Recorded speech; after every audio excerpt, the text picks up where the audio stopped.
Good afternoon, everybody, and I've got some urgent breaking news for you. We are done with the group stages. We are now deep in the very bowels of playoffs here for the CEA Overwatch tournament, and your guides for today, myself, BiggHungryPhill, and of course, the wonderful ManofClass. Classy, welcome to the broadcast. What have we got to look forward to today? We got to look forward to the first game of the playoffs, Phil. Like you said, it's all over, done and dusted. No more group stages, no more playoff qualifications. No, we're in the playoffs proper, and it's going to be today the Epic Systems team of Epic Boosting Services versus the LinkedIn team of eedHealing. LinkedIn eedHealing, something like that. I don't know. We'll figure it out as we go. But they're both very exciting teams. Man. Corporations, yeah, and actually. True, and they already played each other earlier on in the tournament as well. Epic Boosting Services came on top of that one, 3-2. It was like in week 3 or something of the Swiss stages that we had. But of course, you can fight your way back up into the playoffs, which is what LinkedIn did. And now there's a 12th seed versus the 3rd seed, but that is definitely not representative of how close these teams are potentially. No, when you strip back the context of the players and the path to get here, these are two 3.1k average teams, both with a 4k main tank player. So we could be in for one of our closest matchups so far in this series. And a lot of that, I think, is going to come down to directly the matchup between Ironic for eedHealing and Taco Beans for Epic Boosting. Yeah, there's a chance that Ironic will be more of an off-tank player, depending on what they run. Has the Ball and the Sigma selected, while their other tank player has that Reinhardt going. But it would be very exciting if we just got a Reinhardt 1v1 between those two guys. And we often talk about that one pop-off player, that very high rank player. But it's often very interesting to see, especially with main tanks, how that dynamic goes. Because where off-tanks have a lot of potential to support their team, really help them out, deal out some damage, main tanks are the ones that are sort of deciding the tempo at which your team plays a lot of the time. So if Taco Beans and Ironic are used to a much higher tempo, then they sort of have to dial it back in order to have the rest of their team be able to keep up. So that could be a dynamic we see going where one of them is pulling too hard or not pulling hard enough. And that could indeed be the difference maker this entire matchup. But that's, of course, just pure speculation, and we'll see what they do on the field. And I think you're right to bring up the fact that for Ironic, there's a good chance here we'll be seeing the Wrecking Ball, because we have seen a lot of Wrecking Ball at the very high levels of play. And 4.2, whilst not up at the tippy top of the scale, is right up there in the sort of area where you'd expect to see much more of these meta compositions. We've seen a lot of the Sigma Ball compositions, particularly in Contenders Trials in the previous week. And for solo carry potential, I feel like the Wrecking Ball in this meta has significantly more carry potential than perhaps a Reinhardt does. The difficulty is that that's going to require your off tank or your main tank, if that's the role that the ball player is picking up, is going to have to leave your team in a 5v6 for a lot of this. And then to get value, it means that 5v6 has to result in one pick from the ball or significant space being gained by the ball. And that's not always guaranteed. No, it very much isn't. And looking at this current meta that we're in, we've always talked about meta, especially in terms of the Corporate Esports Association, in terms of a thing like it's there, but it's a different meta that they're playing most of the time because of that skill gap, because of the way that the mechanics and the team play works out in general. And I definitely do think that while ball can be a very interesting strategy, it is also very realistic to indeed, like you said, that we might not see it because the rest of the team, again, they have to keep up. They have to be able to play that composition too. And with the changes that are coming through in the game right now, more and more starts becoming viable. Like, I definitely expect to see some Soldier coming out today. I don't really mind who plays it, but I definitely do think that's a possibility that we're going to see. The tracking with that has just been improved by I mean, I don't even think we can measure how much has been improved by that. It's just insane. And the same goes for some other DPS, but even tank and support heroes. Like, there's so much more possible, and I don't think we can really ignore the giant 25 HP buff Brig in the corner. Man, it's weird. It's weird how important a breakpoint that is. That extra 25 HP. Like, it upsets so much, and there's a very good reason why the latest experimental patch hasn't that buff walked back a little bit. We're still playing the live match though, so we've still got that monstrous wall of a support that is Brigitte in the lineup, and we've got our first map locked, loaded, and ready to go. Starting on control today, we'll be heading to downtown Busan, ManofClass. Yeah, it is going to be indeed downtown Busan, a map that supports both the open and the more closed play style. I usually like to see snipers on here, but with that Widowmaker getting 25 HP less, and with Wrecking Ball and Winston actually being quite good tanks now, you maybe don't want to go for that sniper. It's going to require a lot more extra support. Neither of the teams actually showing it up in spawn just yet, so they probably agreeing with me.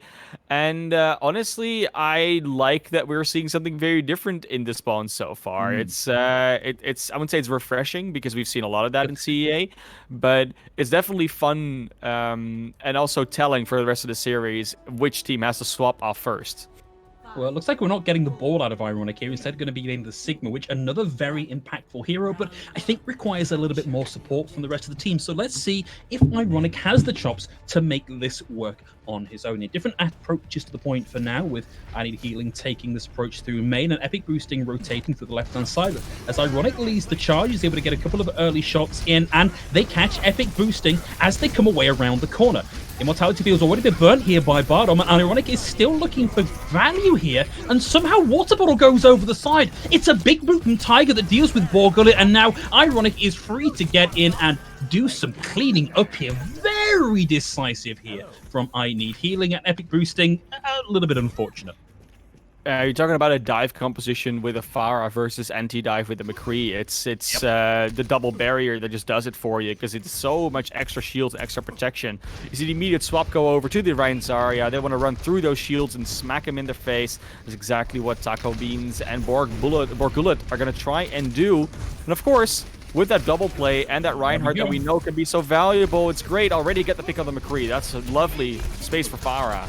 Wow, a lot less CC available, and Gus now unchallenged, just perched up in the high ground, reining in the damage. That's going to be a second. One more direct rocket deals with Tiger. Actually going to be Jasto that gets the credit for that one, but what a bounce back here for Epic.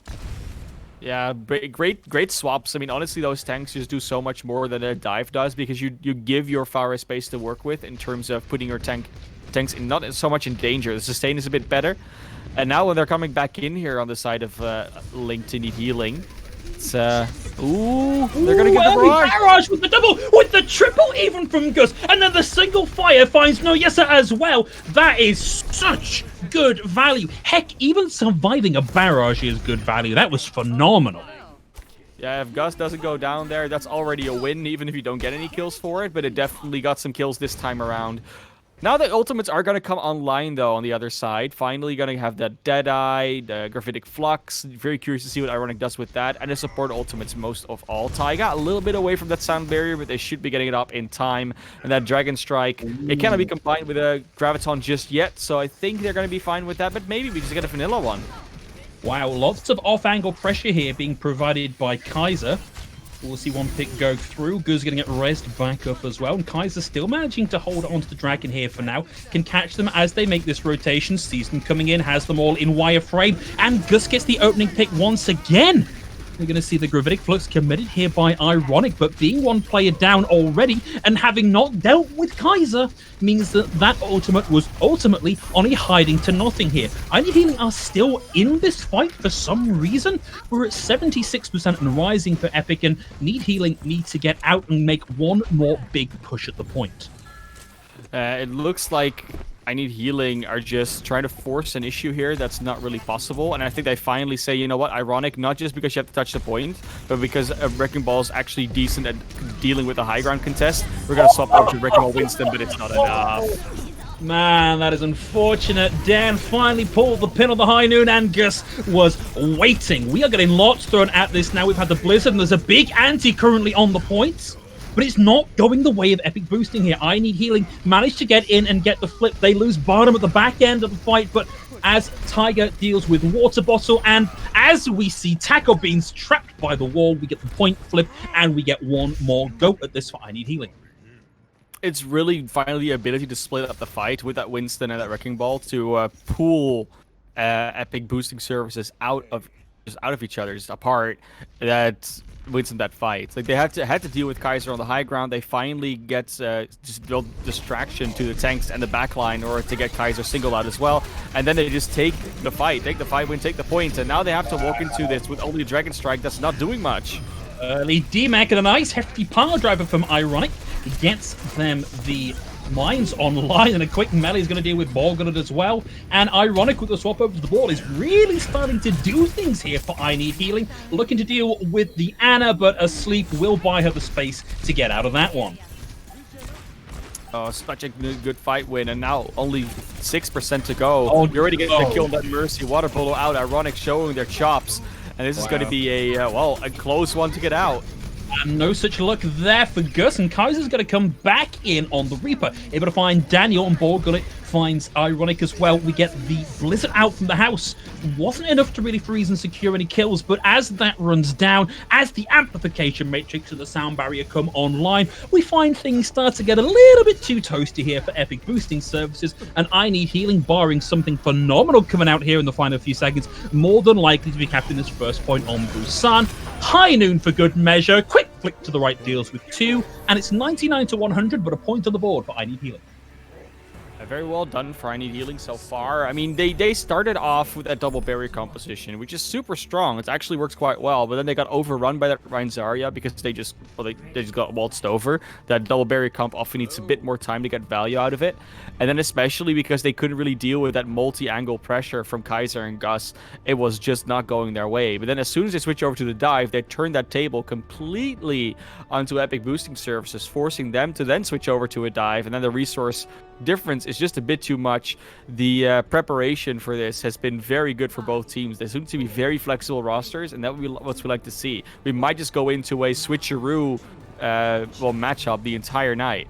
It's been so flexible that so far the only tank we have not seen in one round of control is Roadhog, so plenty of time to get that old piggy boy on the field before the night is done. And it's going to be eedHealing with the rotation onto the left-hand side, but a nice separating wall from Gus buys some space. Immortality and wall both flushed out, and Daniel finds the first pick. Gus is going to go down here, now having to play at range and just spam shield and hope to find something, but that is a heck of a wall out from the house. Separates out both tanks, and with an anti and right-click potential from the house, that's going to be Taco Beans down, and looking very much like a fight win here for eedHealing. But there's a lot of charge available here for Borgullet, starting to do a lot of damage, but struggling. No, not struggling. Able to actually deal there with the May. Unfortunately, falls to Daniel, but Epic Boosting are starting to bring this back, and this has been a lot on both Borgullet and Gus to control and damage.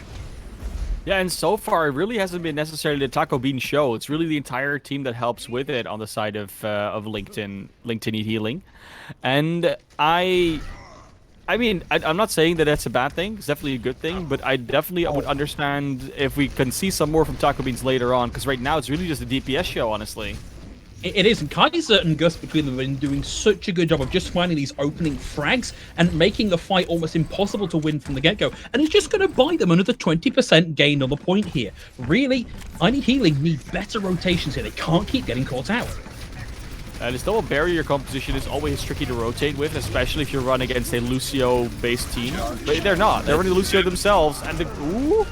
Oh, might have been a little bit of overcommitment there. Kaiser finds the double, might help things out a little bit here, but it's only going to be down to Jazz Toil and Water Bottle to try and keep this going, and it's down to escapologist mode for Water Bottle with the Valk. That's Ironic, just doing ironic things, just throwing them up in the air, smacking them down, and the entire team wipe just comes out after. Good double kill from the Dragons though, but this is just better. Like, nice wall to separate the Reinhardt. It's classic May play at its best, Phil. This is exactly how you're going to be running that. The May freezes, and then the Reaper exterminates. The pushing, they want to close the distance. Daniel, at low HP, has to get the immortality field to keep them in the fight. But overall, eedHealing, they close the distance, they buy the support for Daniel, and now they want to lick those spawn doors.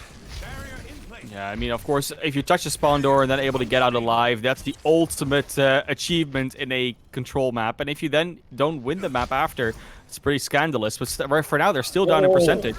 But Kaiser gets that opening pick too.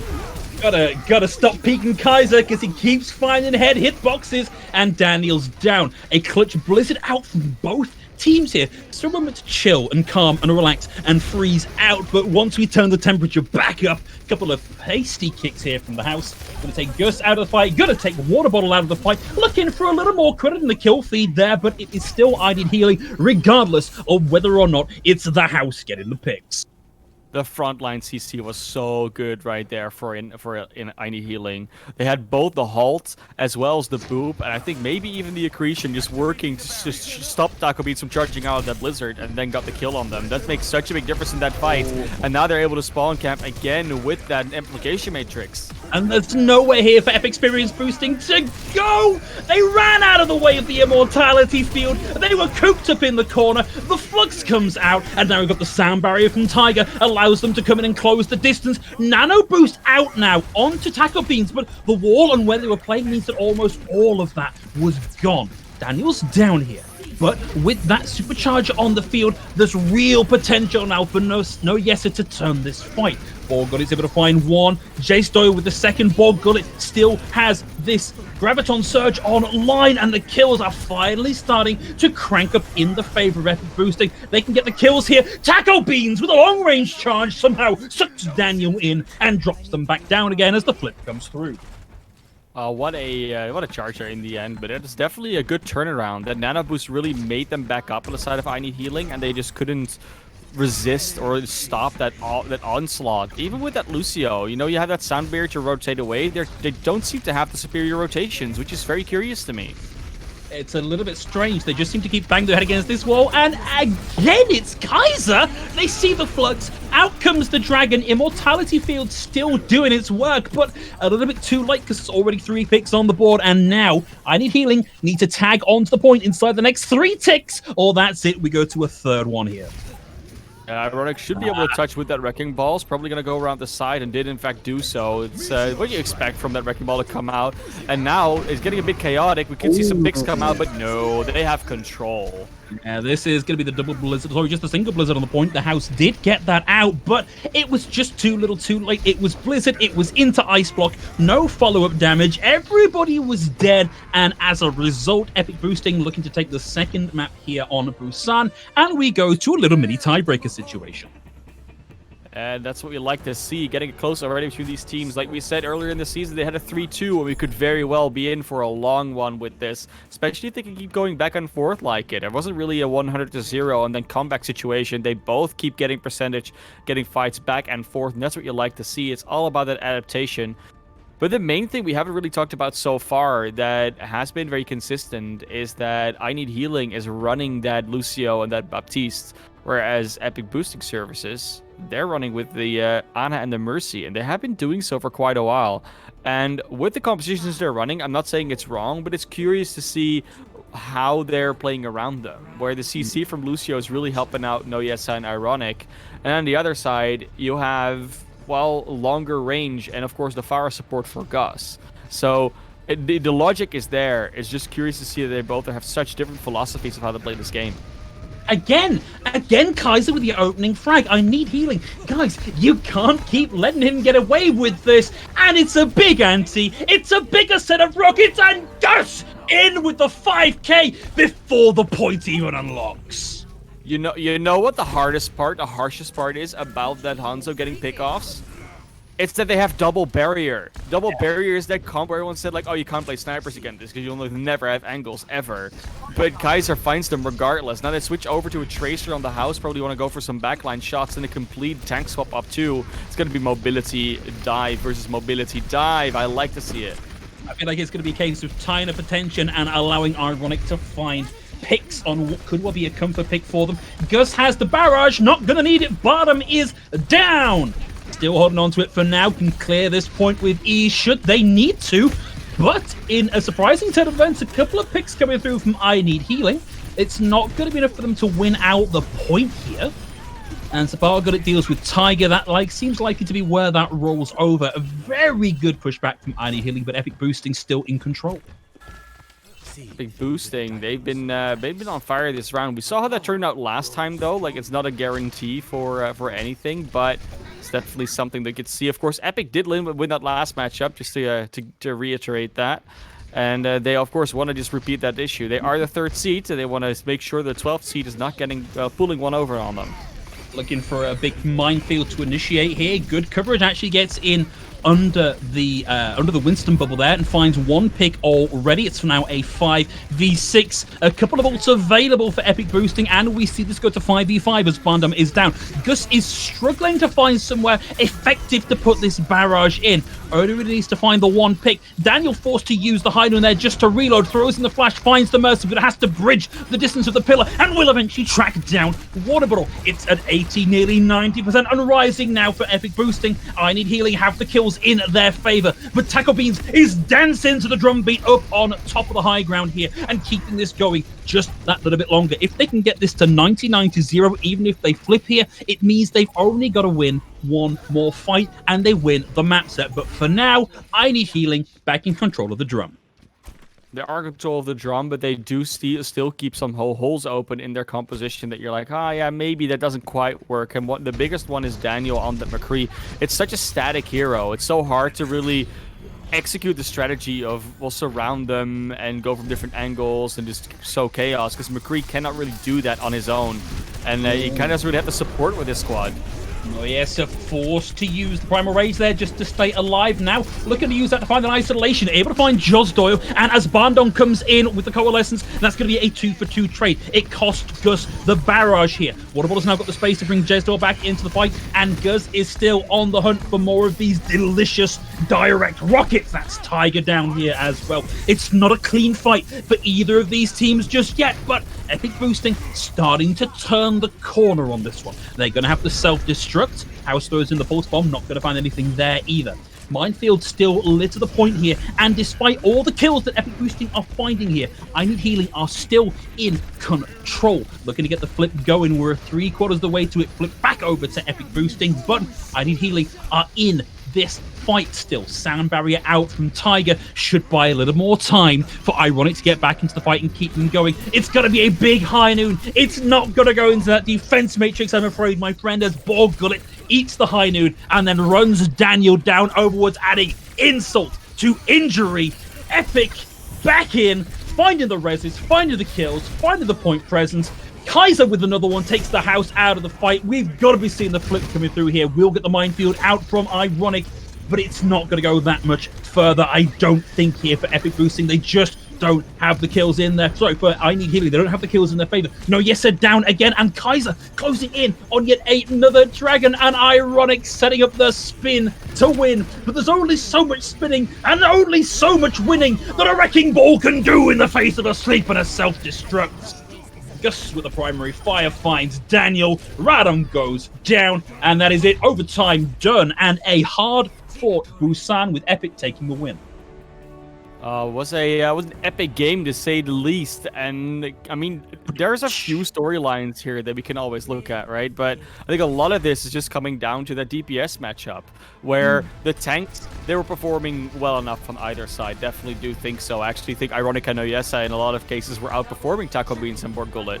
The supports, there wasn't much between them. They were both doing an excellent job. When you look at how many of those free picks Kaiser got, when you look at how much value Gus got out of barrages, then you know there's something going wrong. Either the off tank's not peeling against the Pharah well enough, either Daniel's not hitting the shots enough, either Daniel's not getting enough protection enough to get the shots on Gus. Kaiser was just so free, and there were never really any barriers in their way a lot of the time. It's all of those factors that make you wonder, why are those DPS getting so much value, especially Kaiser on that Hanzo, but also Gus and the Pharah to a degree. And I mean, we'll have to see more maps to really get a proper answer out of that, but it really does look like the value that Daniel and the house are getting is just not on par with Kaiser and Gus at this stage. I think it's got a lot to do with angle control, and we saw that particularly in downtown, in that both Gus and Kaiser were able to take high ground positions and just pick people off as they were coming through. So LinkedIn out the shielding to keep their supports and DPS alive as they make the transition through to point. And also, just by playing ground-based DPS, you put yourself at a massive disadvantage. Like, even bringing out the Ashe over the McCree to give yourself some high ground to contest the Pharah on, I think would have been a reasonable swap from Daniel. So it's surprising to me that we didn't see that here. It might have to do with their support choice as well. Because a lot of the time when you play against the Pharah that has a Mercy pocket, you kind of want to have the DPS that matches up against her to have a pocket as well, especially if they're getting in close. And that McCree, while their health has been boosted, it's 25 HP. You know, it's barely an extra shot that Pharah actually needs, depending on the splash damage. So it's really tricky for Daniel to find that angle all the time, especially on these maps. But when we go over to more map types, more map geometry, Gus might not be able to play the Pharah as much. We saw them on the Mei in the Mecha base. Other than that, have been on that Pharah for quite a while. And now we go to Route 66. That will, I wouldn't say it will be a bad choice, but will definitely be not as easy of a choice as is on Busan. You're gonna have longer sight lines, way more open space, not as much to hide and fly around. So I like that choice. I definitely do. I think most escort maps will favor a non-Pharah based composition in the first place. But we'll see if LinkedIn can actually pull it back. Like, eedHealing is just on the back foot right now, and they need to find their style on this map. And I do think Double Barrier with some hit scan can definitely do that on this map a lot better than on Busan. And I wonder if we can maybe lean a little more heavily into Ironic's hero pool. So obviously they've only got the Wrecking Ball and the Sigma listed on the team sheet, but you don't get to 4.2k by just okay. You can get to 4.2k by just running those heroes. Okay, we know yeah, some players that can do that, but you tend Quite to a then lot. be good at the game that you can play pretty much anything in that field in a team of 3k players and find some good value in that. So I'd love to see them Sure play thing. something that can help out their supports and DPS a little more. I think the Sigma's definitely better for that. I think the Wrecking Ball is a case of screw you guys. I'm going to go do Wrecking Ball things, and if you're alive when I get back, cool beans. Yeah, need a little more support, I think, for the rest of the team. I mean, that depends, all right. I mean, Wrecking Ball can also set up plays quite nicely with those pile drivers, with the CC knocks when you're just rolling through a team. So there's a potential there, but it's all about how the communication is built up. Like, how's Ironic talking to their team? How are they prepared for that? How have they been scrimming? And indeed, that ball can sometimes be a detriment more than a boon. But going into Route 66, I mean, they could play the ball, but I do definitely expect them to do more of the double barrier strats. They've been doing reasonably well on them, and when you have that payload, when the map is fluid in itself and rotations happen automatically, you don't need to worry as much about being completely surrounded on a double barrier comp as you might need on other map types. So when we go into this map of Route 66, that's what I'm looking forward to. With on the defense, what's Gus gonna do? Are they gonna go for a May comp now, or are they gonna try and stick with the Pharah? That's the bigger question mark. I want to know where they're going to be setting up here, because obviously there's like 3 main defenses you can set up here. You can either hold right by the enemy spawn, you can hold on card, you can I guess it's 4 hold by this bridge that we're just seeing on screen, or on top of big O's. But given what we've got coming out here from DPS, I don't think we're going to be seeing a big O's hold here. This is going to be a classic coordinated dive. Yeah, we haven't seen this one in forever. The support lineup has changed a bit with these over the years. We've seen Anas be very prevalent, but also Zenyatta. Lucio has been a thing. Mercy Zenyatta, and this is what Jazz Doyle and Water Bottle are gonna go for that Ana and that Mercy. And I like it. You know, you have the longer range healing. It's hard to get to that Ana if she's so far in the back, and as long as the Mercy and the rest of the team are actually able to stay within her sightlines when they need healing, they'll be fine. They'll be healed from range. Damage boost on the DPS. It's also a good thing. Ooh, this is interesting. Double sniper coming out from eedHealing, with currently the boost going over to the house. And we are going to see epic boosting actually give up a lot of space here. Daniel's got the right idea, spots somebody over on the left-hand high ground tunnel, and a water bottle is down early. I guess didn't know there was a Mercy on the field. Ironic looking to absorb some damage there as the house finds a second, has the Mercy pocket. Gus over the side now, and with a Mercy at the back, it means the house can just start to close the distance. The house doesn't always win, but it's often enough to make you start to ask some questions. Very nice job for the house. It might just be their hero pool, you know, finally getting online here on that Widowmaker. It wasn't really an option on Busan because of the closer range of that map, and Widow haven't been nerfed in terms of health. But now they can finally do stuff. Daniel on the off angle now. Huge dynamite. Throws it in on at least 2 players. He's trying to finish off that Mercy again, but it's not happening right now. Ooh, the house eventually chased down there, and I assume Water Bottle's going to be in a difficult position. In the meantime, though, Ironic on the front line, low health, has to rely on the immortality field to get Bardom some time to bring them back into the fight. And Epic Boosting, having lost very handily in that first exchange, starting to claw things back here as Gus dashes back into the fight. It's now Ironic and Bardom on the point, trying to keep this going. Not going to be grinding that one out too much longer, but at the very least, as we come into this next fight, look at the ults that are available for eedHealing. It's so amazing how long they stay alive there together, though, but it was almost more of a harmful thing than a good thing. They did take out Borgullet, but they're going to be back in time by the time the house, Ironic, and Bardom get back there. So, nothing really gained there, but 2 minutes left. They still got the cards on basically a one-fight win distance. So, yeah, I mean, they could very well do it, but they have to contest with this Nanoblade first. How is that Baptiste going to be able to react to that? Ooh, big stick out on the pulse bomb. Oh, Two Ignite it in for Kaiser. Not even going to need the rest of that to follow through. It's Gus with the primary fire, and the dash throughs did actually receive the nano here. Taco Beans with the primal into the back, and this has been a big commitment of ultimates. 3 in this fight for Epic Boosting. I think they could have gotten away with just the pulse bomb. They really could have. And if there's anything that's going to happen in this next fight, like if they lose this next fight, that's the thing you're looking back at. Like, did we really need to invest that Nano Boost? Did you really need to invest that Primal Rage? Because you get a double kill of a Pulse Bomb. I mean, everything is opened up for you then. You get a support and a DPS out of it. That's just an easy cleanup.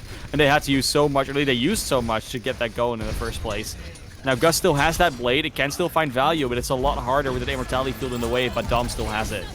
You got to see the Bob out from Danny to start things off, and the Gravitic Flux as well, turning the enemy team into something of a shooting gallery. It's only 1 kill so far as Jazdoyle goes down to the Gravitic Flux. Danny is able to find a second with this one. The res is going to come through on the high ground, bringing Jazdoyle back into the fight, but there's the D-Mech, and the house is just chunking through HPs at the minute. Dragon Blade out from Gus. It's a Hail Mary at the back end of the fight. Able to find one, able to find a second, looking for the dash through. Has the Mercy pocket at the back as well, and finds the third. Takabisi is going to go down, but Gus is still in this and finding pick after pick after pick, but face to face with a Hellfire shotgun from the Reaper. That's them down, and the house secures the payload. Yeah, very nicely done. DPS finally matching up properly as we were hoping before, and it really has to do with how the tank matchup has changed. Now, Borgula is going to be able to touch together with that Winston and that Ana, but it's going to be a close one, and Jazdoyle already down. A fortunate pick, the big bulk of your healing now out of the fight, and there's no support ult available. There's nothing to mitigate this Death Blossom, which is online and ready to go. Radom's going to go down, and it spins to win as the Death Blossom comes out, and Water Bottle goes down. Ironic back on the Wrecking Ball will help secure the fight here, and now it is just Pikmet trying to keep this alive as the final few meters of the point start to roll on through. Pikmet down, and in overtime, eedHealing get us into the streets phase, Route 66. There we go. Pikmet finally coming in as well. We had Kaiser in the previous one, but Pikmet is apparently their choice as DPS for this map, or this map style, with the composition of the Tracer, not the Hanzo from Kaiser anymore, but it's working out so far. I mean, definitely doing work on it. Had a beautiful pulse bomb earlier on, and now that this comp has started to roll, now that this card has started rolling as well, and the ultimates are aligned again, it's a tough one to stop. Like, they really need to find the right angle to engage on this, otherwise that Reaper or that Brigitte will just stop them in their tracks. Great isolation there, but nice presence there from Water Bottle. Keeps Jethro alive, throws in the stun, and stops Ironic finding too much more value. Now Danny with the Bob, currently taking a nap under the bridge at the far side. That's going to be left for as long as possible, but he is now back in the fight. And there's a minefield, even more space control coming through here from eedHealing. So far, the only thing coming through with the D-Mech, although Taco Beans is now down. Heavy advantage for eedHealing. They've not been slowed, particularly that payload rolling almost the entire way through that fight. And now it's Vanguard positions. The tanks coming through from eedHealing as they look to round out a final few kills and stagger out this fight. It's really interesting to see how different these support lineups operating right now. I mean, Water Bottle and Jazdoyle really have to just stick together in order to peel for Jazdoyle to make sure that they're not going down, which actually distracts them from helping out with the rest of the fight a lot. Another good pulse bomb from Daniel on Daniel will open this up, though, so there could be a stop on the card, but it's trade. All right, Gus, all on you, my friend, with the Dragon Blade, able to find one as Bardom goes down. He's trying to slice through tanks, and that is a lot of HP before one Weave Sword to slice through. And now, we're actually going to see them sneak this through, even with Gus doing the work. We're into point C. Sometimes you just get CC'd off a little bit too much. It was a very close call. It was like 1 point something meters away, so just a split second off would make the difference. That is what it did, and now you see the complete swap up come out here for eedHealing. They're gonna go over that Sigma and the Reinhardt this time around. Daniel going over on the maid. This is a very cool thing to see that they're actually thinking ahead of time. Don't swap when it's too late. Swap now when you still have 2 minutes on the clock. Yeah, swap where it's a little bit harder of the dive to find the value it needs to succeed, and swap into something that is very, very antithetical to a dive. The house slept in the middle of the ultimate, and Gus finds them with the dash reset. They've also got Water Bottles rally in over the top, and it's going to allow Water Bottle themselves to get in and bully Noyesa out of the fight. Gives their life for it at the end, but it looks like finally Epic Boosting are managing the hold here, and they are coming into a wealth of ultimates ready for this next defense. They really are. They should be very much fine to get another fight win out of this. It's all about how much do you invest in this first one? Is it lasting long enough for another fight to come out? And what do you have left then? Nanoblade is coming close, but I think they'll be fine with just a pulse bomb and maybe 1 or 2 tank ultimates. We'll see how they choose to go with this. Pikmin's looking for it, though. Looking for another stick and gets it! Daniel down as the 5v6. Pikmin face-to-face with their arch nemesis in the form of the Brig Shield. Not too big a lasting effect. Gus dodges the rock, has the blade, has the nano, starts the slice and dice. Finds Tiger as well, and now it's back into the primary fire, looking to get the work down here on Noyesa, who is down. 27 seconds remain on the clock, and we've got to make this happen with either just a Transcendence or just a Primal Rage for either team. Yeah, it's four ultimates down though for Epic Boosting Services, and they don't have anything coming close besides the Primal and maybe the Rally. And there's more in the bank coming up, like that Shatter Coalescence and the Rally. So maybe an overinvestment in ultimates, because this is another fight that they're kind of not ready to take. A lot of space gained there by eedHealing, but a big anti from Jasto will momentarily slow their roll. Ward is out, Sleep is down, and now the Coalescence and the Rally all online here, but another big anti comes in from Jasto, but there's nobody there with the follow-up damage. We're in overtime, but the cart is rolling again. It's rolling through, Classy. Yeah, they're going to be able to get to this next checkpoint, at least close to this next checkpoint now, and that makes a big difference, that extra distance. Beautiful anti-nade. Doyo has been really good with those, but they're under so much pressure constantly, they might not even be able to get the healing out in most of these fights. So that's how impressive this is, and now the Reinhardt Diva is there for the defense. A lot of recontest potential with a rally in from Water Bottle, and Gus brings the blade online with the nano boost and just puts paid to this payload, moving through in the final few meters of the point. The clutchiest of clutch ult combos to round out the push through for eedHealing. Yeah, we all know it, guys. There's kind of like 3 things that can stop a nano boosted blade in its tracks. You have a Transcendence that can do a lot of healing against it and just, help you get that extra sustain to stop the Genji from going. You have the Immortality Field, really, because, it just doesn't let you die. And then you have the Sound Barrier, a lot of burst healing. Maybe an Ana hits a sleeper every now and then. Maybe you get a good stun combo off, but generally speaking, that counter ultimate is what you're really looking for. And there wasn't really anything of that on the side of eedHealing. I mean, there was the Immortality Field at times, but that didn't really get used at the time when the blade came out most of the time, so we'll see if they're going to make any adjustment to deal with this Gus Genji, because it has been a problem for them. What hasn't been a problem is putting pressure on the backline, especially when Ironic is on that ball, is constantly going on a Jastoyo and Water Bottle, making them use resources, making them be distracted from the rest of the fight. Whereas Taiga and Badom, generally speaking, don't have that issue. They're able to stick with the team and do healing more than Jastoyo and Water Bottle are most of the time. It's really those anti-nades from Jastoyo that are kind of evening that scale back up. Yeah, we didn't actually really get a chance to comment on this, but I think it's worth noting, like, if you look at the support lineup for Epic Boosting, they have 3 supports on the roster. Jastoyo, Ana, Gatsby, Ana, Water Bottle, Ana/Mercy. Now picking up the Brig here, but like flexibility not necessarily built and baked into this team, so they've got to make this work. And honestly, Jastoyo has been doing a phenomenal job here, and it's great that we see Water Bottle flexing over to the Brig. Could be what makes the difference here on this push. Yeah, we'll now be looking to the defense of eedHealing to stop that payload before it reaches their own distance. It's a good skirmish to start it off with, but it's just a bit of bubble being used, a bit of jumping back and forth, and Pikmin is the one that opens it up on the house with that tracer. And guaranteed the 5v6. It means that the dives come through. It was a good coach gun to take Taco Beans out of the fight momentarily, but the chase is on. The supports are down, and Epic boosting services are looking very clean on this dive offense.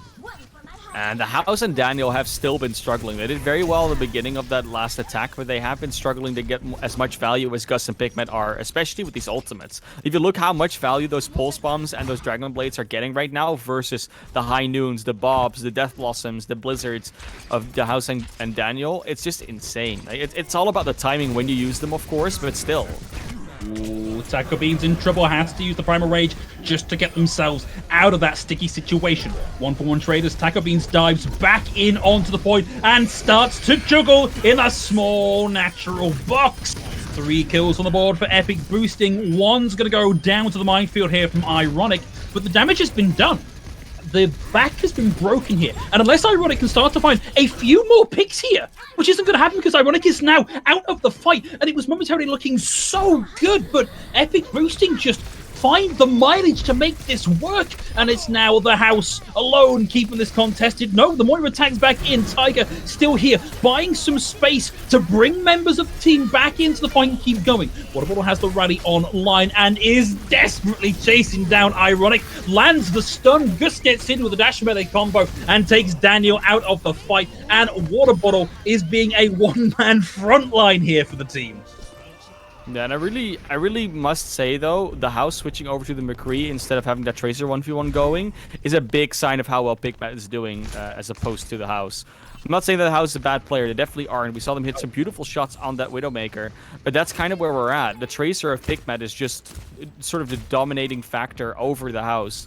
And then Daniel is doing a lot of work against the tanks, but doesn't do as much against the backline that Gus is doing against the Taiga and Badom. eedHealing just don't have a synergistic comp here. They've not got dive DPS with dive tanks and dive supports. It means that they're playing in usually 2 or 3 places at once, and it means that they are struggling to make anything happen. They're relying on Ironic finding picks, and sometimes those are coming in a little bit too late. Borgul is able to find the House in the middle of the High Noon, and the trades are still going on, but they favor Epic boosting here, and they still have Gus's Dragon Blade. They're still going to have the Nano Boost. The second Jazdo gets back into the fight, they're going to give up some space here, and Noyesa gives up a little bit too much, chases a little bit too much, and finds themselves knocked out of the fight, guaranteeing a 5v6 in favor of Epic boosting in this fight. There's the Nano Boosted Dragon Blade. The House is down, Rotom is down, Tiger is down, and they've got to find a way to shut down Gus, because right now he is running rings around eedHealing. It's not okay the way that Gus and Pikmin are getting away with things here. I think the tank line is, like I said, Noyesa and Ironic are actually doing quite a good job, and the pressure that's on Jazz Doyer from Ironic is helping them out a lot, but they have to still stop something off. They're going completely different now. It's going to be Orisa Diva. And while that is less divey, so the support and DPS are more synergistic, it's still one of those compositions you don't really see that often. So we'll see how that turns out for them. Ironic probably wants to peel a bit more against that Tracer. Ooh, self-destruct into a tiny room, and it finds one as Gus gets 2 with the dash reset. The self-destruct did the tenderizing, Gus did the slicing, and eedHealing are ready to hit the walk and be found cooking in their own juices. It is really not looking great right now for eedHealing. Remember, they're already 1 map down. They don't want to be down a second, because that just puts so much pressure on you. And for sweeping, while it's possible, it's a very stressful thing. We'll now be seeing what they can do as Jess Doyle already gets the kill on the Taiga that just has thrown out the Implication Matrix. Man, you cannot allow that to happen. Pikmin gets a second. The only redeeming factor here is that Gus is down and Borgullet's mech is no longer on the field. Pikmin is closing in on yet another one of these pulse bombs. Almost gets the 1 clip there as we see Bardom make the transition into the Immortality field and bring the rally online. Hard to make the dive work through the rally, but they have all the time in the world. A solid 3 minutes, and Pikmin finds Bardom, and one more time. Sing the song of the slice and sword as Gus finds 3 with an Nano Boost at their back. A little spray at the end there. And that is it. Epic, with 2 maps on the board, bring us to match point, Classy.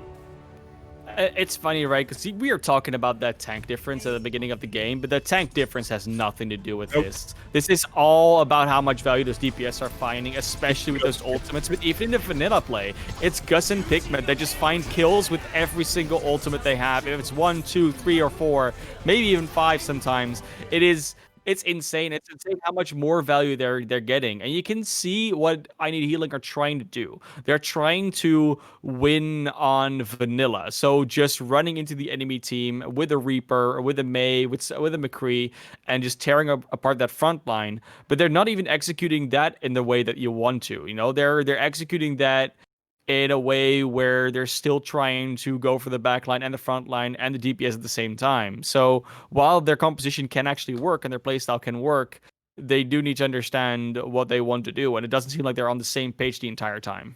No, I want to see them lean into a brawl style of play. I want to see them bring out the Mei and the Reaper or the McCree if you're worried about speedy flanking characters, but put that with a Rhine, put that with a Zarya. Heck, put it with a Roadhog if you really want that full pick potential. But I want to see them invest in a team comp that is a team comp, not 6 players playing what they want to play. Because right now, that's the big part of why Epic are winning. They have a team that is synergistic, that works together, that has a set win condition. Yeah, it's kind of old, it's tired, it's the nano boosted Dragon Blade, but you can't argue that it's not effective. No, you definitely can't. And well, I mean, we'll see what's going to happen in the next one. And if you're talking about a brawl composition, Phil, I mean, we know it's hybrid, so we can kind of already predict that it's going to go. But they're going to go to King's Row, and that is definitely a place where brawl not necessarily only can happen, but almost needs to happen. I mean, playing dive on a map like this is just almost impossible. In terms of the space you have to work with, and yeah, that might again, they made a good choice with Route 66, I think, but they might have just not been expecting that Pikmin Gus duo. Looks like we have got a substitution. Kaiser coming back into the lineup here. Pikmin having done a phenomenal job, I think, on the Tracer, but clearly Epic Boosting Services have something in mind if they want to bring Kaiser back into the fight. We could maybe see a double sniper comp coming through for Epic here. Wouldn't surprise me too much. LinkedIn, I guess we're probably going to see more of the slightly disjointed comps we've been seeing from them so far, but it is their map choice. You've got to think, Classy, they've got a plan coming into this one. Yeah, and if there's one map you have a plan for, it's King's Row, right? Like, we always talk about it. It's such a classic map. Everyone knows it. Everyone plays it. We've played it to death. We've played it, well, for eternity. And that's great, because that means... We haven't had this in CEA. Has it been King's Row? I think we've had it, like, maybe once or twice, but definitely King's Row has been the predominant one. Like, I can't remember. Like, that's how clear it is. But Kaiser, to me, obviously is coming back in for more of that projectile, maybe the Hanzo play.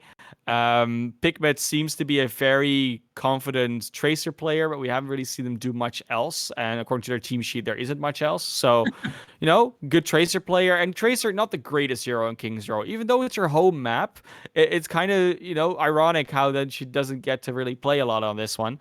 And Hanzo Farah can definitely work quite well in King's Row for basically the entire map. So if they want to pull that one out, again, that's great. Gus can still switch to the Genji whenever they need to, but Kaiser and the Hanzo could be just a factor that we can see throughout the entire thing. Looks like we're going to be getting kind of a brawl pick hybrid here. We've seen this work for Epic Boosting. I guess Kaiser is coming in as your Hanzo specialist as opposed to Pikmin on the Tracer specialist, both proving very, very good at their role here, but they are going to have to going up against potentially an early pick comp here in the form of the house picking up the Widowmaker. If they don't play this just right, they could find themselves in a very quick 5v6. We saw how good the house was actually on that Widowmaker on Route 66 for a bit. They had to switch off it, but, it's always the opening picks on King's Row that can make a big difference, and we'll see how Gus and Kaiser choose to position. They know the Widowmaker is there because of the sonar arrow, but that doesn't actually mean they can get the pick on her. She has that sideline and that range.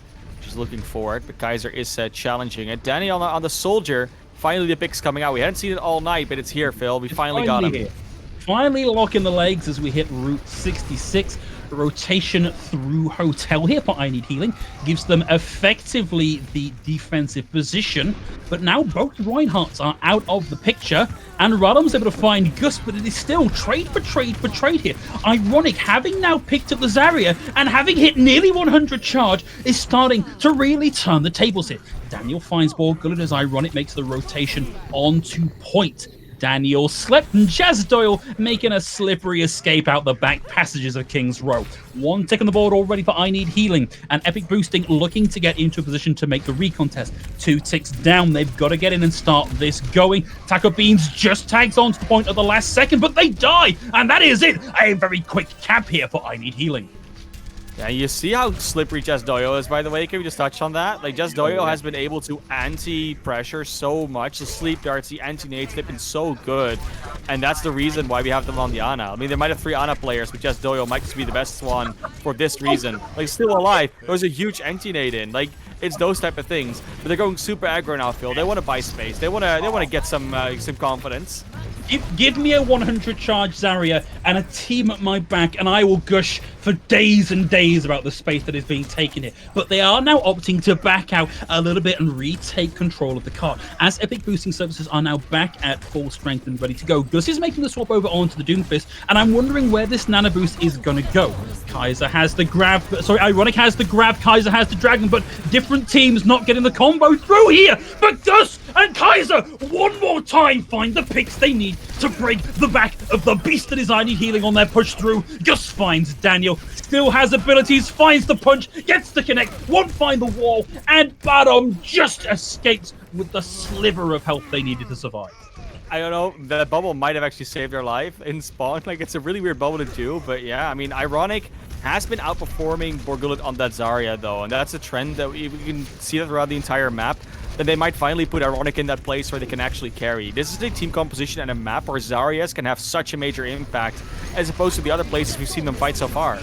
Grab it on Surge out, and we got the Dragon as well. Daniel pops a tactical visor, but I think that's a little bit too late. It only finds Gus, and with all the shield presence that is here in the form of Taco Beans, with that glowing blue rectangle of glory, stopped any value coming out from that. Daniel did not need to use that ultimate, and now we find the offensive I Need Healing severely blunted. True, but Ironic has almost charged up another Graviton. Didn't go down, so still has a lot of charge, and that might give them a lot of advantage in this fight, especially if that Graviton comes online in time. We're looking for the Shatter, though. Taco Beans is looking for it under the payload. Probably going to do it soon. There it is. Oh, good stun! My friend, but the stun eliminates the Shatter. Taco Beans now has the Nano Boost ready to go, and Gus has to use the ultimate just to get back with his team and rejoin the fight and get healthy and ready to go. And now there are no ults available short of Kaiser finding a couple of headshots in this, but he is down and out, and with a beautiful grab on the table from Ironic, I Need Healing push their way through. It was an okay time buy from I Need Healing, but we're looking at nearly 4.5 minutes on the clock coming through into point C for I Need Healing. And we haven't really been able to criticize Epic Boosting Services for a lot. We really haven't. But at times, their ultimate usage has been a bit sloppy, and that can be said again. Like, they used so much in that last fight that they now don't have. Sure, they're close to their ultimate combo, but they don't have that Shatter anymore. They don't have anything in terms of the other TPS and support ultimate, so it has to come down to that combo once again. Yeah, Noyes, my friend, you can't blue ball me like this. I was waiting for the flank Shatter, and you just give it up at the final second. You spot where it's not the right place to put the Shatter in. That's aggression! That is huge from Noyesa. Charge into charge, but Taco Beans is the one to fall here. Grab it on Surge comes out from Borgullet. We also get the high noon, and now with just over 3.5 minutes on the clock, that payload starts to round its final corner. And it's so interesting. We were talking about it before the game, how he had that 4K tank in Taco Beans. And you would think a 4K tank can both land a Shatter and block a Shatter, but it just didn't come out this time around. Good double kill for the DPS, though. This fight is not going to go anywhere, Phil. What? How is that even slightly fair? I Need Healing were just in the final few meters of getting the point capped, and then Kaiser with the Dragon from spawn finds one, and it all just falls apart from here. And this is a really, really hard point to retake. Yeah, I mean, it is. It definitely is. But then again, it's once again those situations where they have to use ultimates to even get out of spawn in the first place. So they'll have a Shatter, they'll have a Nano Boost. but they don't really have anything else. Look at the other side. They're now switching over to a Junkrat. They have a Graviton ready, the Coalescence, and almost a Sound Barrier. Still a great place to be in. Grav Cole coming online any second now. No, bottom. There we go. Will actually commit that one. And we see the kill start to come through on the back as Noyesa starts to swing through. And Ironic maintains that high level of charge. Borgul is able to find Daniel, but it's not going to be enough here. All you can hope for epic boosting is to tag onto the card and keep the fight going, but it's not going to be enough. Gus with no abilities can't keep that going. And this, for a team that is 2-0 down, is a great time bank on Kings Row. It's a great time bank in general, and when you look at, like, I said it a few times throughout this map, but Noyesa is doing such a good job on this Reinhardt right now. We're talking about over 1,000 SR difference between those two main tanks, so two Reinhardts. And Taco Beans hasn't hit a single shatter, has barely blocked a single shatter, and Noyesa is getting so much value out of them. Actually blocked the shatter in that last fight, and that is very curious to me, because the Reinhardt mind games, that is usually what separates the greats from the, well, the just less greats, not the weakers or whatever, which is the less greats. And yeah, I mean, for me, that's really an interesting one to look at this time around. Like, sure, Kaiser and Gus aren't finding as much pop-off value as before, but a lot of that has to do with the just the closed nature of this map. They cannot really go for those off angles and for the shenanigan plays that they did last time, and they did on Route 66, for instance. But it's still telling how much Ironic and Noyesa are able to do against Taco Beans and Borgullet. Like, that tank difference is really showing right here. It is to a surprising degree. So I think we're moved away from our discussion about DPS difference, although I still think the House and Daniel with this double hit scan lineup have really been struggling against sort of more flexible players we have in Kaiser and Gus. So it's good to see everybody starting to stamp their mark on this particular match. And classic DPS lineup from Epic Boosting Services with the Hanzo Farah. Let's see if they can make this work a third time. There's going to be a random pick at some point where just shield drops and Kaiser just gets an arrow through. It's going to happen. We're just going to be ready for it. But how long is it going to take, and how much value do they get after? Well, there it is! No mercy on the side of eedHealing, and Kaiser once more looking to break some spines with arrows from long range, but Ironic generates some charge and punches back, taking Kaiser out of the fight. Taco Beans goes down here as well. And despite getting that res off and Tiger going down, it's looking like a broken fight here for Epic Boosting. And Ironic making the swap over onto the Zarya, a much more carry central hero, is really starting to make the difference. I just can't get over how much we're just saying, like, it's not if he gets a pick, it's when he gets a pick. Like, it's so ridiculous. But the fact that he goes down really early afterwards and the rest of the team actually engages really makes a difference. Noyesa, though, didn't actually get healed up properly throughout that fight. The Coalescence is coming out, though, into the grab. That's a quick charge. Wow, Nanoboost comes through. Will keep Taco Beans alive through that as Kaiser finds two. Nosaya taken down by the Fire Strike, and suddenly things are looking like they are a lot more healthier here for Epic Boosting. We'll find Daniel getting a pick with the Helix Rocket, but there's only so many places you can run when there's a pocketed Farah coming for you. Barrage just to deal with Ironic. I love the respect here from Gus. Like, I know that you're a problem, and I've got 2,000 HP of Rocket to make you less of a problem. Yeah, very, very well done, but Ironic is charging up those Gravitons so quickly. Like, had one early on in that second fight, is now coming up over halfway to the second, where Borgullet just got there first. Noyesa taken down. There's a shatter. Once again, hits nothing. Now goes around the corner, not able to find anything. Does at the very least force eedHealing back away from the choke, so it's a good buy of space here. Kaiser wants... Kaiser, come on, buddy. I was just about to say that you've got a Dragon Strike ready to go. You didn't need to find the headshot, but the house is down. A pile of bricks on the floor at this point, and Kaiser holds on to the ultimate, and Epic Boosting looking to make a whole avenue's worth of space. I mean, there's plenty of space being bought. It's a very similar thing that we saw on the other side. They didn't cap the point as quickly, but, you know, close to it. And 4.5 minutes was the time that eedHealing went into third point with, and that's still very achievable here for Epic Boosting Services. Absolutely. All they have to do is just win another fight. That might even be able to beat it, and they have that combo online. It's a Dragon Strike grab. Kaiser needs to get this online now, though, because Tiger is about to come in possession of the sound barrier, and that can really stuff up this plan. There's the Graviton Surge. Dragon comes out. Tiger just gets it online in time, but it's not enough to save the house. It's not enough to save Noyesa. Tiger's going to survive through that and will find the pick onto Borgullet, but I feel like the damage may have been done here. Gus is able to find Daniel with a casual as they activate the jump jets, but Ironic maintains charge, maintains point presence, puts kills on the board, and makes it just that little bit harder for Epic Boosting. It's another barrage straight into just Ironic, but it's now Gus alone on the point trying to keep this fight going, and eedHealing maintain possession of the cards. Ironic did what they needed to do. The fact that they died to the barrage is just a non-factor because it just wastes the barrage and just gives them the point back because they stalled for long enough and got so many kills.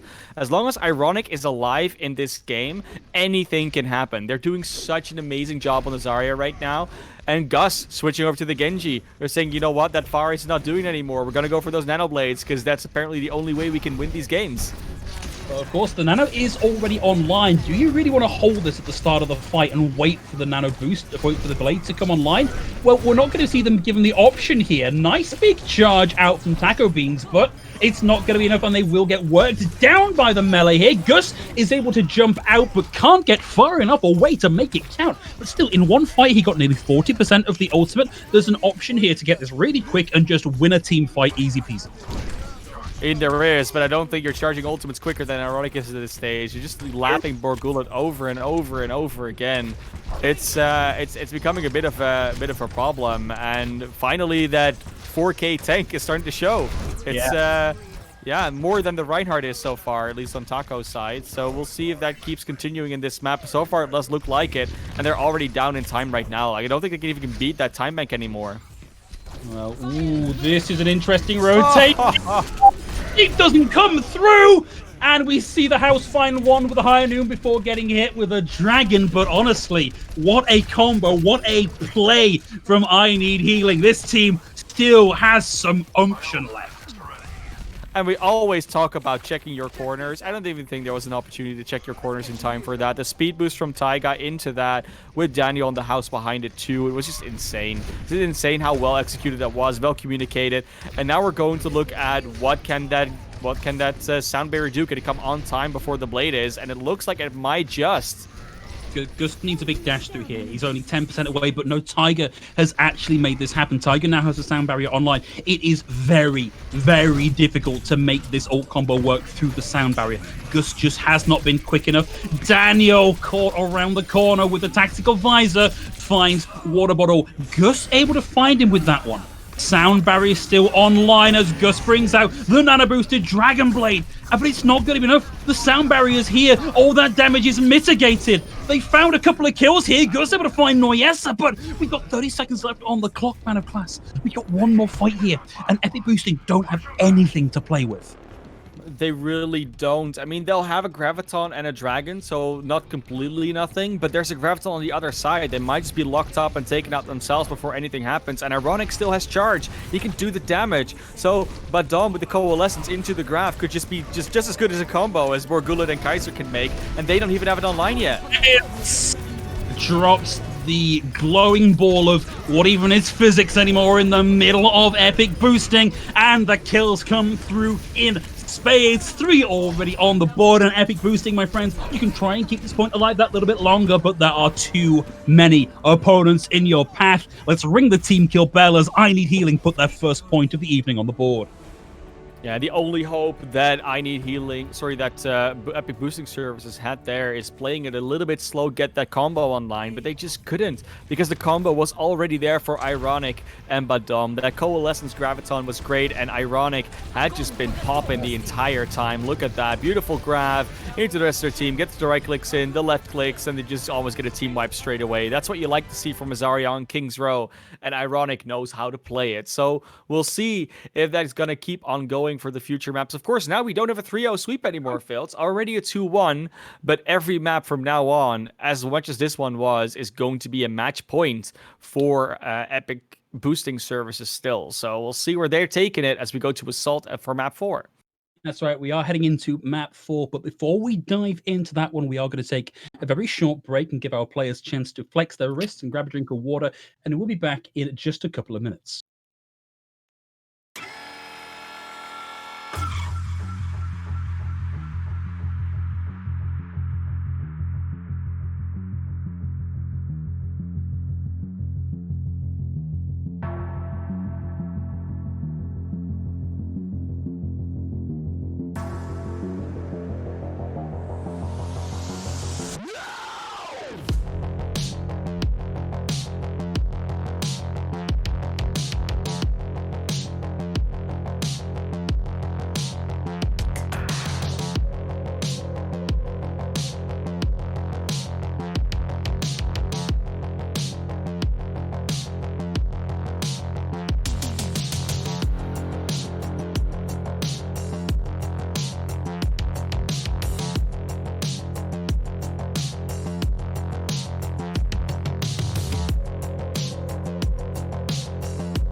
And we're back, everybody, ready to go into what could potentially, maybe, be our final map. It is map number 4, heading over to not Control, Assault, and this time it's Volskaya Industries. And ManofClass, Classy, I feel like Ironic swapping over to the Zarya was a huge difference maker for I Need Healing in that previous round. It really was, but the thing I'm worried about now is that the Zarya doesn't work as well when you play against a very heavy dive team. If Epic has brought Pigmet back in. It's full Skya. I mean, there are so many alarm bells that are just saying dive, dive, dive, dive, dive to me where you look at Epic's team right now that LinkedIn still need to show that they can deal with that. They can deal with the Dragon Blades, they can deal with the pulse bombs and the Tracer in general. They can just deal with Epic boosting services when they play that. And I don't think Ironic on Azaria will be enough of an answer for that. So I'm still worried that this is going to be the last map, at least for I Need Healing. Not worried in terms of gameplay because it's I don't have any horse in this race for either teams. But yeah, I mean, if we see them make the right adaptations, maybe if Volskaya is just made a bit more of their map, then it could still be a thing. Maybe we could see a Sombra come out. That would be cool. See a Sombra happen, see something from Daniel or the house changing that up. And in general, just more coherence from their team comp. Because you talked about that before as well. It's been a bit disjointed for most of it.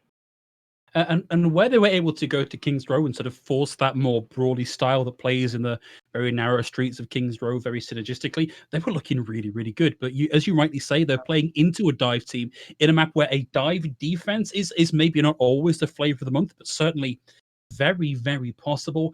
I think the only way they can continue to make the Zarya work is if they go full Washington Justice here and just give every resource in the game towards the Zarya player, watch them hit 100 charge and just melt fools. Looks like we're not going to be seeing quite that, but it does look like at the very least in Spawn for the offense, Ironic is going to be starting on the Zarya. But we're not getting quite what we expected out on the defense. Not entirely. I think the main difference is that you don't have a Genji, but you have an Ashe. And honestly, I can see why. I mean, Ashe from range, if you can shoot dynamite and everything at the other team, it's a great value. I don't really think they needed to swap off the Genji. I think Gus is good enough on the Genji, and there wasn't enough being done against it to make it work. But if you're expecting him to run more of this brawl, if you saw how much less value Gus got out of that Genji, then maybe that's a reason why. But on the other hand, Ashe long range, high ground, dynamite, boosted by Mercy, it's always a good choice. Yeah, it's very little technically wrong with that. Let's see how that works out for them as we go kind of rush a double hit scan here from I Need Healing.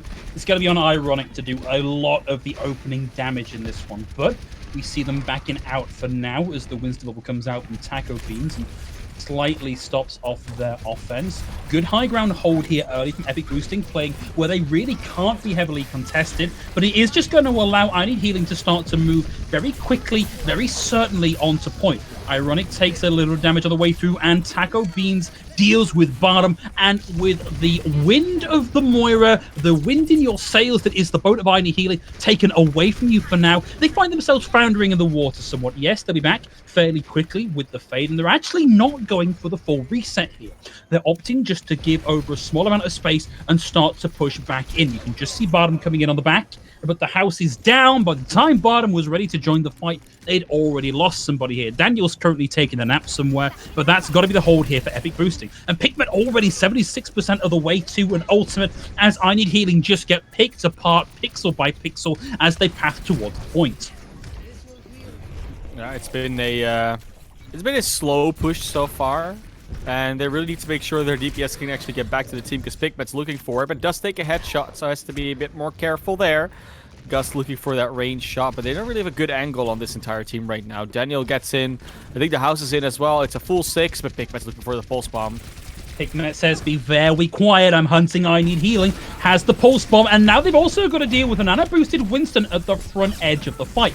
Pulse Bomb doesn't find anything, does a little bit of damage, but maybe not enough, as Ironic's gonna get that Graviton Surge online super quickly. Bottom uses the Coalescence here as well, but with those 2 ultimates committed, there are no kills on the board just yet. Jasto's going to be the first to fall here, but Water Bottle gets the res off, and Jasto is back in the fight. And we see Epic Boosting maintain control of the high ground here. With 3 players down, the sound barrier comes in from Tiger. It's not keeping anybody alive as Daniel goes down.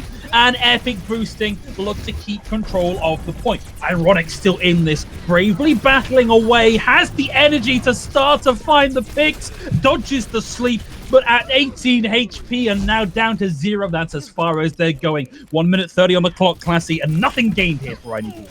Oh, Epic was so... Pigment was so lucky there as well in the end. Just some 1 HP, but then the house didn't have enough for the melee damage, didn't have a bullet in the gun anymore. Yeah, Ironic just charged up on the graph. Like, I don't know. Like, the problem in that last fight they were having is they got that opening. They got that really strong choice, but Ironic just kept on stretching their team by running forward across that high ground. They got pushed off, and then chaos just ensued. Pulse Bomb again doesn't get anything. Pigman hasn't found the value from them so far, but no, yes, that does still go down. But it's going to be a tough one to get through. Oh, Pigman's going to go down, but he will find no yes as the High Noon comes out from the house. And Borgullet's going to lose the mech and then their life. Tiger Beans is still in this, gets the roll through half of the way towards having that minefield online. He can do a lot to stall this out and buy some time for either Gus to find picks or for the rest of the team to get themselves back in the fight. And that's what he's done. Taco Beans has just made all the space in the world, and Gus has just made it their own. It's once again, a sort of repetition is what we saw on Busan. They got to the objective, and it kind of stood there. It's like, what do we do now? And that's the problem if you play against the dive team. They can stand on that high ground around the point, and Gus as well, just shooting down at you, not needing to engage. Daniel does get an opening kill on the Pigman again. That's a great one to do. It gives you a little bit more space, a little less to worry about. They still need this point to be capped. There's the bomb on the field, more than making up for Pigman's absence as Gus finds the house and Jazz Doyle finds Daniel. Nobody is looking at Gus, and Gus is making the fight his own. Able to find one there with the Bob Ball. It's going to find picks for the primary fire. Has the self-destruct. Ain't got no reason to use it here. And a valiant effort from Ironic to keep this going will buy time for Treehouse to get onto the point. Treehouse? The house even gets onto the point, but that is a full point A hold. Nothing gained there for I Need Healing. This is exactly what I was afraid of. Because that dive, it's just something they're not able to deal with on the side of I Need Healing. They're not able to lock down enough players. They're not able to sustain throughout the poke from range. They're not able to chase down anybody. But most of all, it seems like as soon as those fights actually ensue in a more open area, they seem to spread out too much. You see it happen all the time where... Yes, they want to keep Ironic alive. The supports are helping out with that. But Daniel, the house, no, yes, they're being left to their own devices and flanked and everything so much in that process that they just go down. And there isn't enough to keep those fights going. There isn't enough to close them out. And now when you have to look at a full hold, because that's what it has to be. It has to be a full hold. Otherwise, this goes to, the game's just over. The match is over. Series is over. It's very tricky, especially if you look at a win condition like a Nano Blade that's going to come out again from Gus and Jess Doyle. It's not looking great. Like, Tiger has to match the ult charge rate of either Jazz Doyle or Gus, ideally both, and the sound barrier is one of the slowest charging ultimates in the game, I think only really beaten by the Graviton Surge. So this is a lot of pressure on Tiger, and Tiger's back at spawn, just making the swap onto the Mercy. Yeah. Okay, it's happening. Gets taxied back by Ironic, but now there's nothing to counteract this almost guaranteed win condition. This is dire stuff here from I Need Healing. I mean, I do like the Torbjorn pick. I will be honest. I think the Torbjorn can definitely do a lot by like deterring Pigman and Gus, but I still don't think that's going to be enough in the long run. Like, they'll still have trouble. Pigman does go down here early, but they have 3.5 minutes. You think they would be fine with how they've been performing with this composition before. Borgullet's making the rotation on the high ground, wants to deal with the turret and make it just that little bit safer for his dive to come through with the rest of the team. So onto the high ground from Taco Beans and Gus. Looking for targets, but they make themselves scarce. Gus dashes forward. Hasn't got anything left on cooldown for now, but the dive keeps on coming through. The pressure comes in fits and starts of about 6 seconds apiece. Jazz Doyle's down. Borgullet no longer has the mech, and I Need Healing hold on to the point for now. They're able to do quite a good job so far. The peel's been good. They're now showing that it's also pretty hard to catch a hold of them when they play the dive. And when this keeps going at this rate, I mean, I don't know if all the Epic boosting services are doing is just waiting for that ult combo, because they definitely are getting closer to it. But, you know, it's not looking super confident for them right now. They just get picked off at sites, and they're playing as a unit very well. They're not able to get on top of targets like they used to. It's almost getting some hope here for I Need Healing. We're going to see what able to start things off here with the Valkyrie, but they've left Gus behind for now. We'll see Gus eventually healed back up, and there it is. Here's the potential win condition on the board. Gus is looking for targets, but now he's got to navigate the Molten Core. We'll find one. Daniel goes down, and they can't interrupt the rest. Bardem brought back into the fight, but the house is taken out. Pikmin now has the Pulse Bomb ready to go, but Noyesa is finding value with the Primal Rage. Pikmin finds one with a Pulse Bomb, and Tiger brings their own Primal Rage to bear, or to Monkey even, and takes Noyesa out of the fight. It's down to Ironic, dashes into the Mega Health Pack room, receives that, but gets the Sleep of Doom, and that is it. The 1/3 of the tick that was needed for Epic Boosting Services to win the match outright. Very well done from them. It looked a little bit tricky. The last fight even was very chaotic and almost didn't go their way. But in the end, it is all on the back of those supports once again. You see Jazdoya and Water Bottle being able to do so much. And while that Mercy from Taiga actually helped them sustain that fight a bit longer, in the end, it wasn't enough. You needed to hold for a full 4 minutes on Volskaya. And as tricky as that is, and as much as you were actually full health before yourself, this definitely looked like Epic Boosting Services' game. And we got to think back, last time was a 3-2, was a slightly different meta back then. And that meta has just been progressing more towards these divey mobile compositions that Epic Boosting Services are just looking very good at right now. Epic Boosting Services looking like a team that has made the effort to put in the hours to understand how the dive comp works, because you can't just pick these heroes and run with it and find automatic success. You need to know what you're doing. And I'm looking forward to talking to them and figuring out exactly how much work has gone into that, which I'm going to get the opportunity to do in just a handful of minutes. That's right, one final portion of the show. Going to get guys from both Epic and LinkedIn here to talk about the match, about their teams, about their charities of choice, and we'll be doing that in just a few minutes. Don't go too far.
Welcome back, everybody. Took us a little while to track down some of these guys, but we're now ready with you to go over the interview portion of the broadcast. And joining us from eedHealing is Ironic, whilst joining us from Epic Boosting Services is Waterbottle. So, Waterbottle, as one of the winning team, how are you feeling on the back of that match? Pretty good.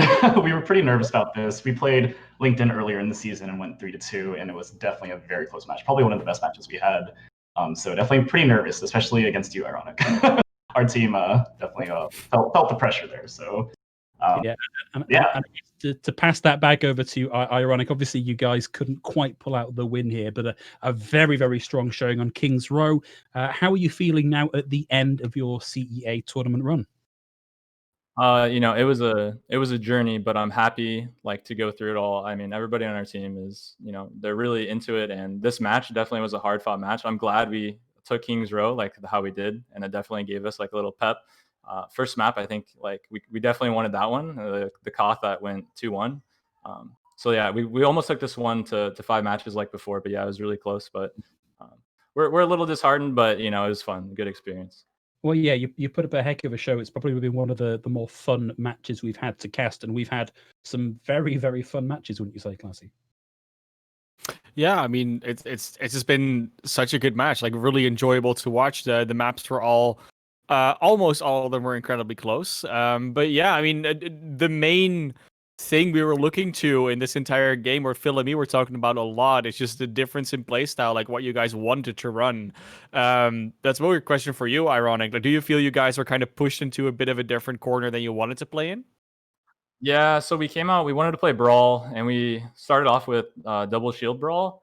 And what happened was, on the Koth map, when they're running this Pharah dive, it really split us up, and the Pharah got more value. So we tried to go on the Ana, but it was hard for us to do the rotations, which is they played it pretty well. So then it kind of put us into switching off of that and going into this double hit scan to counter the Pharah and the dive. And they definitely did push us with their comp to switch it up, and we had to go more into a play style. On some maps, we were trying to run dive and then try to stick with Brawl, and then King's Row, we move off of the double shield, and I play Zarya, and that really worked well. So then I tried to run Zarya on last for the 2CP on Volskaya. I tried to run Zarya there, but their splitting on the high ground was too good. We should have just run dive, but they definitely played really well on their comps. That made us have to adapt for sure.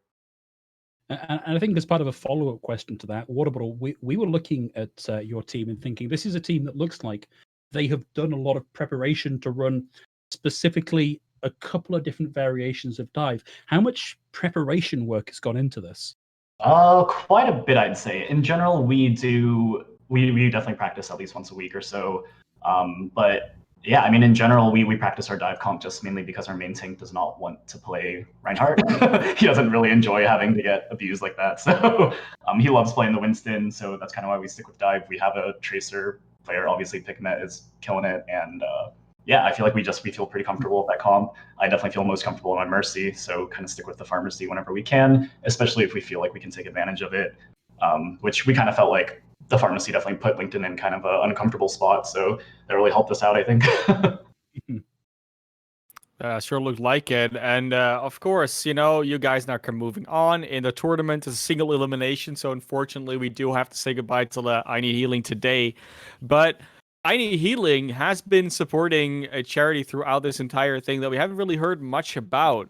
So, Ironic, tell us, where does the charity come from? What do they do? Why do we need to care about this? Yeah, so the charity that we're playing for is Electronic Frontier Foundation, and they're very big into pro-consumer privacy and a lot of digital things that are for net neutrality, stuff like that, trying to make sure that the your access online is more for the consumer and less for these big companies, stuff like that. So we try to support them, and I think they do a lot of great work, especially privacy related. So.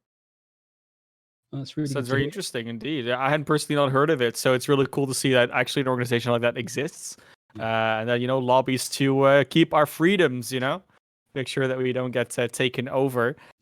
But yeah, I mean, we've heard a lot about Epic Boosting Services charity in Doctors Without Borders before, because we had Epic Experience Tranquility on stream twice. But once again, of course, you're free to tell us a new perspective on that story, Waterball. Gosh, I don't know if I'm going to be able to give a new perspective on this. Pretty much, I mean, like I'm sure the other captain said, we are a healthcare IT company, so I feel like Doctors Without Borders is kind of just a natural choice for us. Yeah. No, it definitely is. Like I said, we've had them on stream twice. Doesn't mean that, it's not still a great charity. Like, not because repetitive so boring, but it just means that, we've heard the story. So now all we have to do is just keep being reminded of it. Being reminded of Doctors Without Borders actually existing. But yeah, honestly, again, two great charities. We know that Doctors Without Borders is going to, at least have a little bit more support throughout the tournament because you're still in it. But yeah.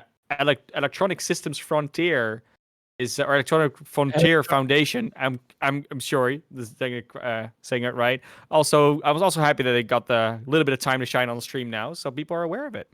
Yeah, and guys, we are now very rapidly coming towards the end of the broadcast and specifically the interview portion. But before we let you go, I want to give you both the opportunity to say thanks or give a shout out to anybody that you think has been particularly impactful to your journey so far. And Ironic, let's start with you on this one. Anyone you'd like to give a shout out to? I guess just shout out to the team. So our team skill disparity is pretty high. So I'm like top 500 player, and then the rest of our team are diamond and below. So I definitely see the game in a much different way than everyone else sees it. So at times, like I'm getting aggravated or something like that. But those guys are all good, sticking with it and making sure that we sort of power through. So shout out to them. They definitely have a lot of fortitude for trying to keep up with the pace that I'm trying to play at. And finally, Water Bottle, same to you. Pretty much the same. My team is. I feel like we're really close now at this point. We play a lot together. We have a lot of fun. Shout out to everyone on my team. I feel like we've been playing for many seasons at this point, and I feel like we keep getting better. And I'm excited to see what the future holds. Well, great. Glad to hear it. So, Water Bottle, we're going to be looking forward to hopefully seeing a little bit more of you and the rest of Epic boosting services later on in the tournament. And Ironic, sad to say, this is the last we see from eedHealing in this tournament. Hopefully, we see you back in the next CEA tournament. You've certainly been a lot of fun to watch, and I'm looking forward to seeing how you grow. But thank you both for joining us today. And from myself and from ManofClass, that is going to be the end of the broadcast. But don't worry, there's still plenty more bracket left to play through, and we'll be back next week bringing that to you.